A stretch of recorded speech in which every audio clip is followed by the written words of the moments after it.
Perkenalkan, nama saya Liarti.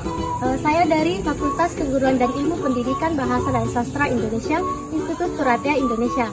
Di sini saya melakukan PLP atau pengenalan lingkungan persekolahan di SMA Negeri 1 Jeneponto.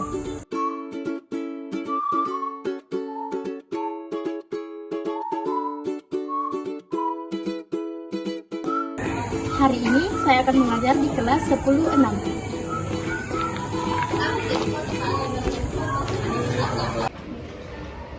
Assalamualaikum. Waalaikumsalam warahmatullahi wabarakatuh. Pertama-tama siapkan dulu. Seluruhnya siap, gerak.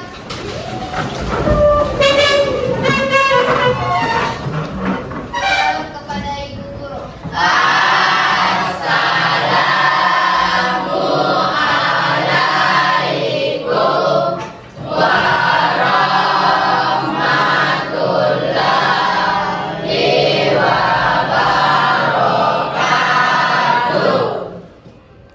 Siap, gerak.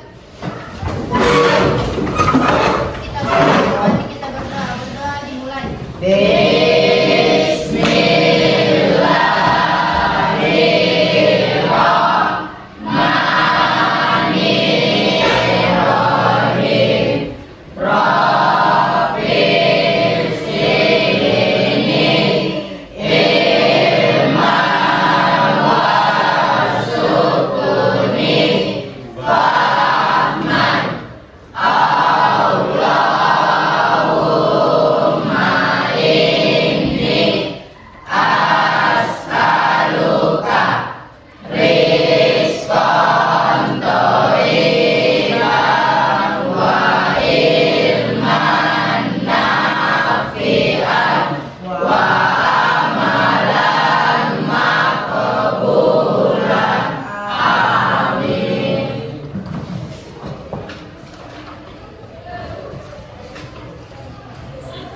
Baik, Ibu mau mengarsip dulu.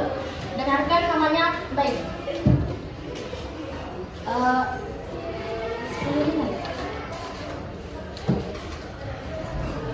Abdul Wafi, Adila Nursal Sabila, Amelia Putri, Andra Pratama Musra, Anissa Regina Putri, hadir Bu.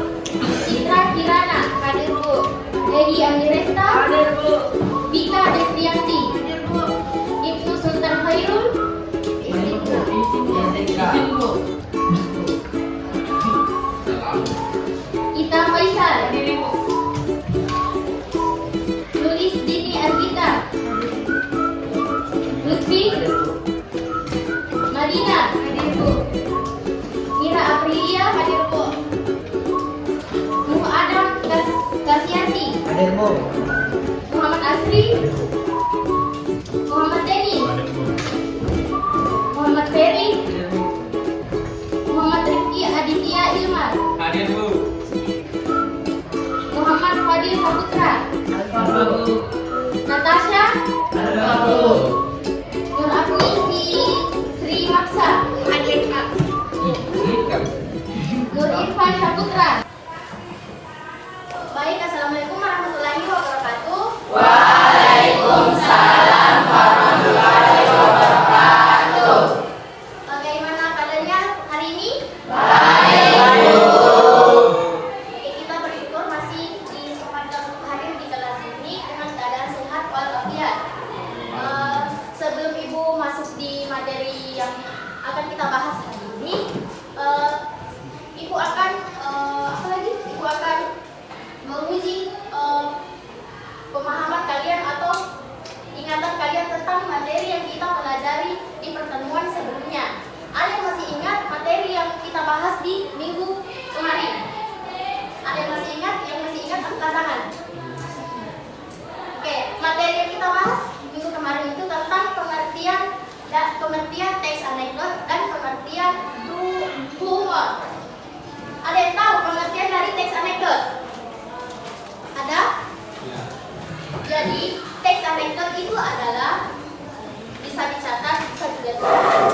Jadi, teks anekdot itu adalah sebuah cerita singkat yang lucu, sederhana namun mengandung kritikan dan juga sesuai dengan kenyataan. Sedangkan humor, ada yang masih ingat apa itu humor? Humor. Oke, Saki. Humor itu Oke. Humor. Itu perjelas lagi ya. Humor itu hanya sebuah cerita lucu tapi tidak mengandung kritikan. Jadi perlu diingat lagi, teks anekdot itu cerita lucu, mengandung kritikan dan sesuai dengan kenyataan. Sedangkan humor hanya cerita lucu. Ya, setelah itu bagaimana cara penyampaian makna dari teks anekdot? Ada yang masih ingat? saya Bu, penyampaian makna dari teks anekdot ada dua, ada yang tersirat maupun tersurat. Ada yang masih ingat apa itu tersirat? Tersirat itu secara tidak Langsung. Sedangkan secara tersurat Secara tidak langsung. tersirat. Ada yang masih ingat apa itu tersirat? Secara tidak langsung. Maksudnya itu secara tidak langsung di balik kata atau di balik kalimat mengandung makna. Mengandung makna dari teks anekdot yang sudah kita baca atau sudah kita dengar. Baik, Ibu lihat ini semangat belajarnya berkurang sampai habis upacara tadi ya? Iya. Oke, Ibu akan kasih permainan, tapi berdiri dulu. Sudah siap? Jika Ibu mengatakan hai, kalian mengatakan halo. Jika Ibu mengatakan halo, kalian mengatakan hai. Sudah siap? Halo. Hai. Hai. Halo. Hai, hai, halo. Hai. Oke, jadi permainannya sekarang adalah menyebut 3 kata. Siku, sakit, dan sikat. Gerakannya yaitu siku, sakit, sikat. Siku lagi, siku, sakit, sikat. Jadi sekarang kalian itu hanya mendengarkan apa yang Ibu katakan, tapi jangan terkecoh sama kata-kata Ibu. Oke, di sini akan melatih kefokusan dan pemahaman kalian. Oke, mulai ya. Oke. Sakit. Ya begini. Sakit. Ulang lagi. Siku.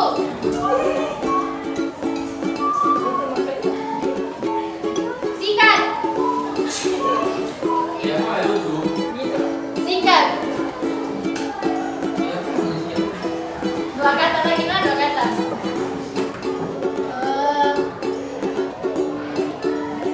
Siku sikat.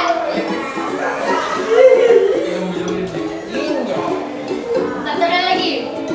Masih kurang fokus ini di sini. Coba satu ya. Sakit. Siku. Sikat. Oke, di sini lagi. Sikat. Sakit. Sikat. Oke, di sini lagi. Sikat.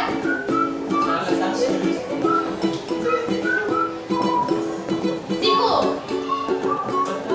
Sakit.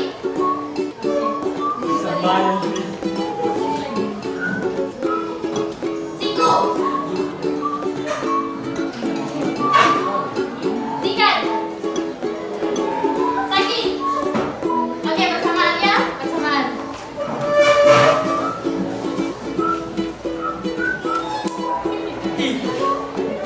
Sikat. Siku. Sakit. Sikat. Siku. Sakit. Oke,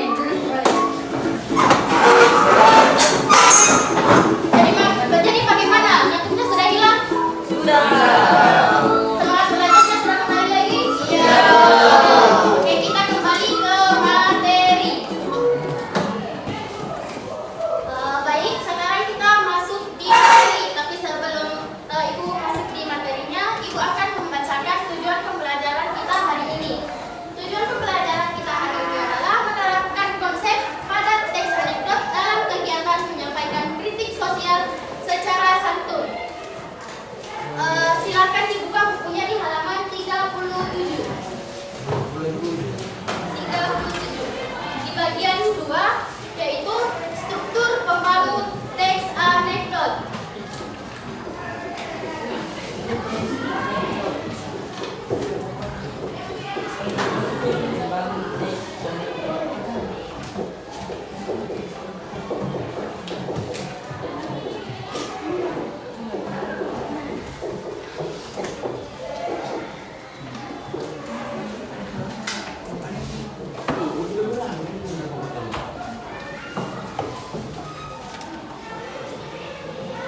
Jadi perlu kita ingat lagi, teks anekdot itu biasanya digunakan untuk menyampaikan kritikan. Meskipun memiliki kesan lucu, tapi di dalamnya juga banyak membuat pesan moral. Yang namanya di situ adalah kritikan, tapi harus sesuai dengan kejadian yang sebenarnya atau fakta. Jadi struktur pembangun teks anekdot itu ada 3. Yang pertama adalah orientasi.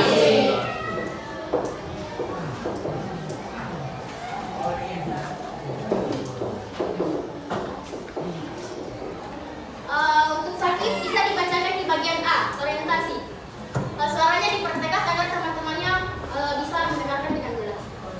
Struktur pembangun teks anekdot. A. Orientasi. Orientasi merupakan bagian anekdot yang berisi pengenalan kondisi atau karakter tokoh, penggambaran hal-hal terkait dengan apa, kapan, di mana, siapa, mengapa, bagaimana, dan gambaran tentang masalah yang akan dihadapi tokoh. Contoh, teman-teman, perkenalkan nama saya Naim. Saya hidup di perkampungan kumuh di kota besar ini. Oke, sesuai yang dibacakan temannya, orientasi merupakan bagian teks anekdot yang berisi pengenalan kondisi atau karakter tokoh. Jadi di sini intinya orientasi adalah untuk pengenalan tokoh, karakter tokoh yang biasanya penggambaran hal-hal terkait dengan yang namanya adik Simba. Ada yang tahu apa itu adik Simba? Maka adik Simba yaitu apa, di mana, kapan, siapa, mengapa, dan bagaimana. Oke, yang biasa juga disingkat jadi 5W ditambah 1H. Jadi perlu diingat lagi orientasi adalah pengenalan karakter Tokoh.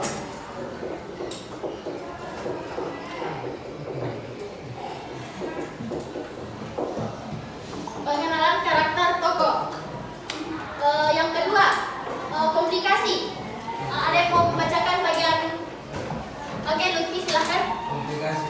Suaranya dipertegas supaya teman-temannya mendengarkan.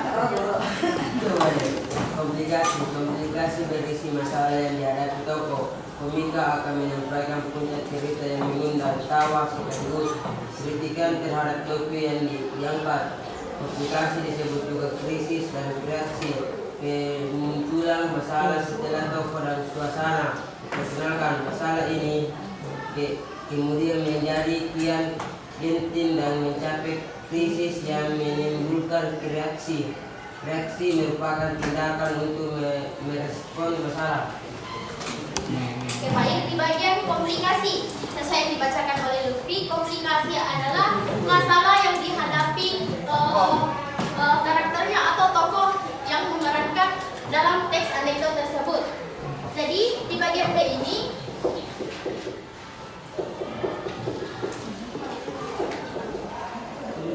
ini komplikasi yang pada intinya di sini itu menjelaskan tentang titik atau puncak masalah yang dihadapi tokoh atau pelaku di dalam teks tersebut. Selain memperkenalkan atau menyampaikan titik puncak masalah, di situ juga menyampaikan kritikannya, menyampaikan kritikan kepada si yang mau dikritik ini.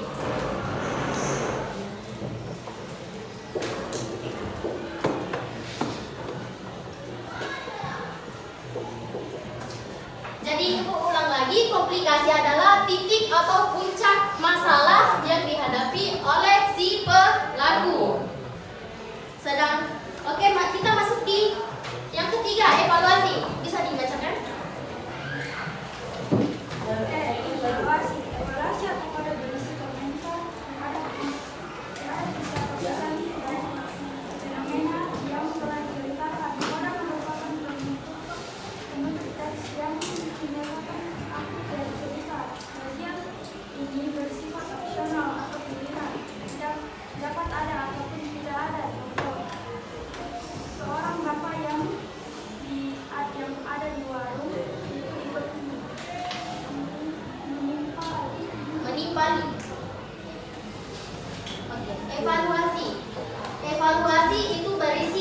komentar atau pesan terhadap terhadap fenomena yang terjadi atau yang telah diceritakan dalam teks anekdot tersebut. Bagian evaluasi ini atau moda yang berisi komentar. Di sini sifatnya itu opsional, bisa ada dan bisa juga tidak ada. Tapi seharusnya ada sih. Seharusnya ada.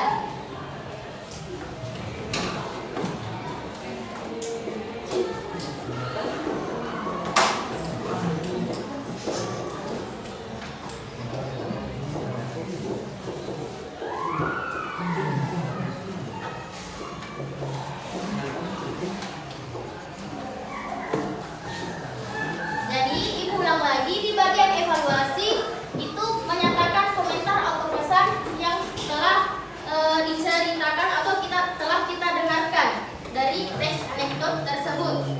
Di antara 3 yang Ibu jelaskan ini, apa ada yang masih kalian tidak mengerti dari apa yang saya jelaskan? Sudah paham?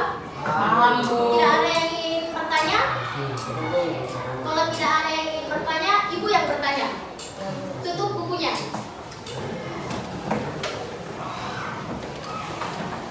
Saya ingin bertanya seputar yang kita bahas tadi. Lutfi, apa itu orientasi? Ya, orientasi. Pengenalan toh? Oke. Komplikasi. Apa itu komplikasi? Ada yang tahu apa itu evaluasi? Evaluasi. Komentar. Oke, komentar. Di sini unsur-unsur teks anekdot yang disampaikan itu harus berurut atau sistematis. Seperti contohnya kalau ketika kita membangun rumah, tidak mungkin kan kita harus mulai dari atapnya dulu. Kita harus memulai dari rangkanya. Dari rangka. Kalau dari atapnya bakal jadi atau tidak? Tidak. Begitupun cara penyusunan struktur pembangun teks anekdot. Kita harus mulai dari orientasi, komplikasi, dan evaluasi. Meskipun demikian, evaluasi di sini itu bersifat opsional, bisa ada dan bisa tidak ada. Sampai di sini, apa kalian sudah paham dari apa yang saya jelaskan ini? Paham atau tidak? Oke, untuk sekarang Ibu akan memberi kalian tugas. Tugasnya itu ada di halaman 36.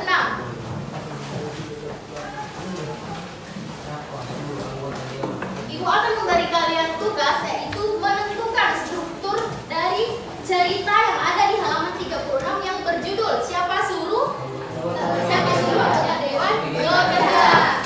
Di sini kalian akan menentukan yang mana itu orientasinya, komplikasi, dan evaluasinya. Paham? Paham. Sekarang sudah Ibu kasih 30 menit untuk mengerjakannya. 30 menit ke depan ya. Jadi hanya 3, orientasi, komplikasi, dan evaluasi. Tapi ingat, penyusunannya harus terstruktur atau sistematis, berurut dari orientasi, komplikasi, dan evaluasi. Paham? Paham, Bu. Kalau paham, silahkan dikerjakan.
Assalamualaikum warahmatullahi wabarakatuh. Waalaikumsalam warahmatullahi wabarakatuh. Perkenalkan, nama saya Syafiq Muhammad Idris Syafari. Setelah saya mengerjakan tugas yang diberikan Ibu, saya akan membacakan jawaban yang saya lakukan dalam buku saya. Yang pertama, orientasi. Bagian orientasi yang saya ambil dari cerita tersebut yaitu teman-teman perkenalkan, nama saya Naim. Saya hidup di perkampungan umum di kota besar ini. Sehabis kerja sebagai kuli angkut di pasar, saya sering nongkrong di warung Pak Santos. Yang kedua, komunikasi. Komunikasi yang saya ambil dari cerita tersebut yaitu tentang perundang-undangan anti korupsi yang telah disahkan oleh Wakil Rakyat yang duduk di Dewan. Bagian evaluasi yaitu seorang bapak yang ada di warung itu ikut menyimpani. Iya ya Pak, di dunia mereka akan mendatangkan pahala daripada sedang terjaga. Ini itu tadi jawaban saya. Kalau tidak mendengarkan, saya tidak mendengarkan. Wabillahi taufiq wal hidayah. Assalamualaikum warahmatullahi wabarakatuh. Waalaikumsalam warahmatullahi wabarakatuh. Itu dari salah satu teman kalian. Masih ada lagi? Siapa lagi? Oke, silakan maju. Suaranya dipertegas supaya teman-temannya bisa mendengarkan dengan jelas. Untuk teman-temannya lagi, mohon perhatiannya untuk temannya ya. Oke, silakan dibacakan. Assalamualaikum warahmatullahi wabarakatuh. Waalaikumsalam. Saya Sarjana Faisal akan membacakan jawabannya. Tentang tugas yang orientasi. Teman-teman, perkenalkan nama saya Naim. Sehabis kerja sebagai kuli angkut di pasar, saya sendiri nongkrong di warung Pak Santos. Berikutnya komunikasi. Undang-undang anti korupsi yang telah disahkan oleh Wakil Rakyat di Komisi Dewan. Terakhir adalah evaluasi. Seorang bapak yang ada di warung itu ikut menyimpani. Iya ya Pak, di dunia mereka akan mendatangkan pahala daripada sedang terjaga. Sekian dari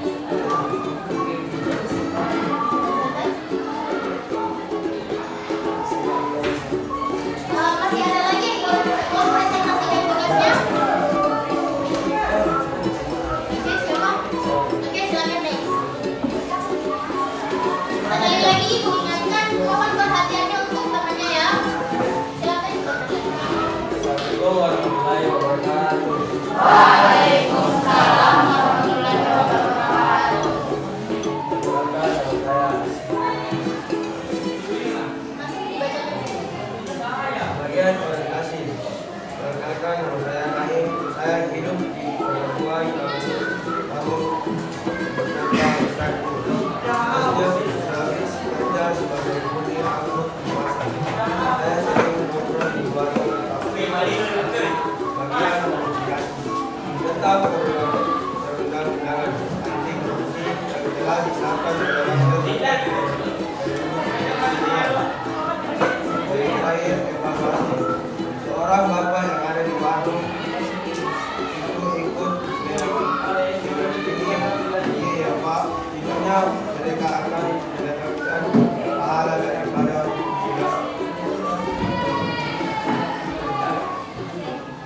Sudah selesai? Oke, silakan.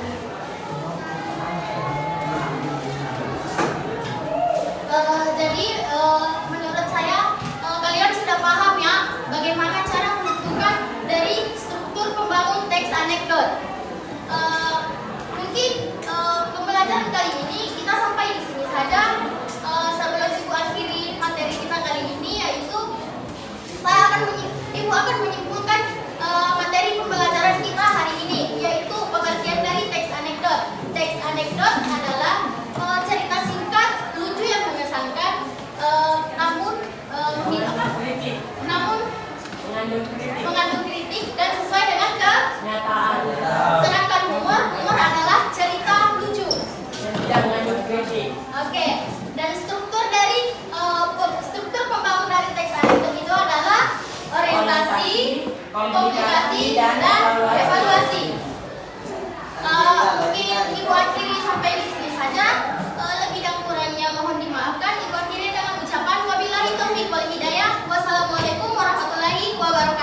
Waalaikumsalam.